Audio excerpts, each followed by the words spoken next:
Right, Honorable Speaker, there's one thing I want the Minister of Finance to understand is that when we are discussing GDP in this country, we need to consider most of these traders who are complaining right now. And they are not only in Kampala, they're all over the whole country. Most of the big companies that we know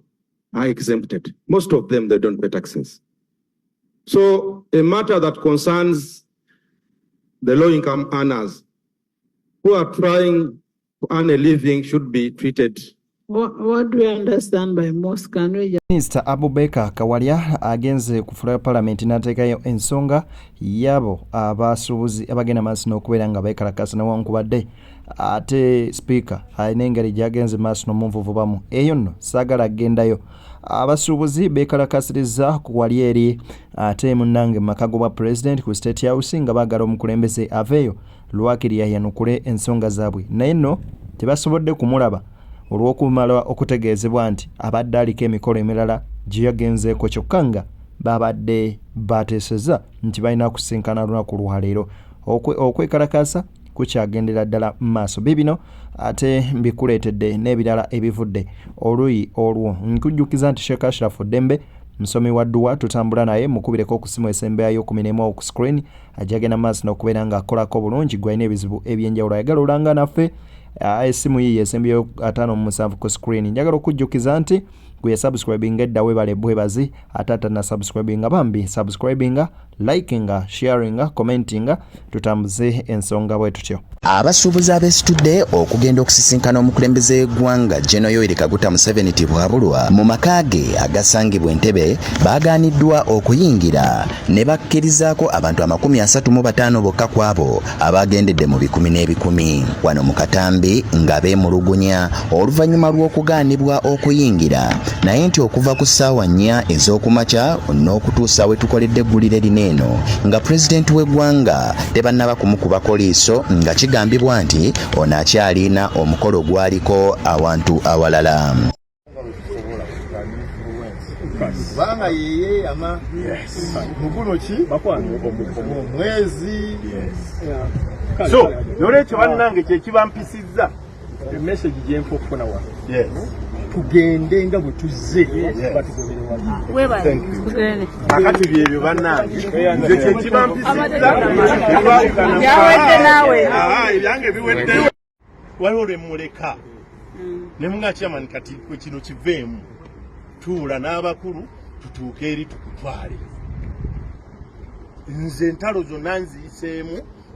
buli kasonda kaazo nkalaba ng'obuzibu bujja mbukola ki bwe ndabye nga amaloboozi gatandise okwawukana kwe kwagala njogereko nammwe nti nina obukakafu nti pulezidenti asobola otulaba kasitaawa mmeka oba mmeka kasita tusigala nga tuli calm and on point nti tuve wano tulinye ebbaasi zaffe tugende wali babuze nti onaani tiisa sekitto yingira onaani nti Mariam sikulina dda wali tusooke tusootinge bakkiriza ne batakkiriza ganti naye abantu baffe nga bangi afaana ku Lwokutaano ng'agenda Kyankwanzi kuggalawo nkiiko z'aba NRM ku Saturday n'asaba tusinkane era twamugamba tusigala tuggaddewo muffe nga mulimu abagaa tuggulewo kasita lunaku lumu abalala ne bagaana edda tetuggulawo kasita Lwakutaano ku Lwomukaaga ajja tukole ki twavaayo ssaawa nga 10 abantu bakkiriziganyiza ne bakula olwaleero tulina ekizibu tulina ebibiina bingi sikiringa luli bwe twali oba owa instructions nga Kasiita Mwegeya ng'ate eriyo omulala ye yapanuye edda ali ku kirala mutuuka wali muwanika mwogera ekiru ng'agambye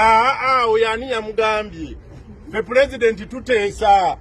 oyo Kasiita ali ku bibye. Bwe tutuukidde essaawa ya kaakano nga bangi beemulugunya oluvannyuma lw'okukozesebwa tesiti eza COVID-19 kyokka nga essaawa ya kaakano abamu enjala etandise okubaluma nga batandise nakwekwata butambi bwabwe bwa TikTok kye beemulugunyaako nti kineno si kya bwenkanya okubasitula ku nkyanga n'okutuuka olunaku we luzibidde nga tebannalabako mukulembeze w'eggwanga. Issa Sekitto agamba nti baagala bakozese eddoboozi limu era nga bakalambye bagambidde nti bo bazze kulaba mukulembeze ya ggwanga ne babagaana bo baagala okumusisinkana bonna nga bwe beesitudde kyokka nga waakiri omukulembeze w'eggwanga yaba abeegobera so si abakozi ba State House Entebbe. Bamugamba ow'omusolo n'ayasamya ekyennyanja n'ajjamu omusolo ogw'abagiyigiriza bonna. Ndowooza okuteesaganya kyekirungi okumanya naye bano abemulugunya kiki bateese nabo naye sigamba nti omusolo guva omusolo Kayisaali ya Kayisaali n'ebyakatonda omusolo gulina okubaawo naye ekisukkiridde kyekibi. Ndowooza ekyo okuteesaganya kyeŋŋambye dialogue kikulu ensonga yo. Dialogue kyekikulu naye okwekalakaasa so si kulungi wabula okuteesa kwekusiba. Senga okwekalakaasa kwali kwekulabika nti kwekuweebwa ekitiibwa n'abaweereza mwandabe ab'ekkanisa abaawule beekalakaasiza kuba basasula katono n'abamawulire. Kati nno ye Ssaabasumba Kazimba Mugalu Stephen agamba nti ebyokwewala omusolo si kyekikulu wabula okugenda maaso n'okubeera nga babagerekera omusolo ogujja mu nsawo yaabwe nga abasuubuzi ne ku nfuna yaabwe. Mwe baligenda maaso n'okubeera nga mutugoberera Beyond the Newsroom. Higher Level 21 Travel Agency bagamba genda Fort Portal ng'ennaku z'omwezi lumu paka nga 3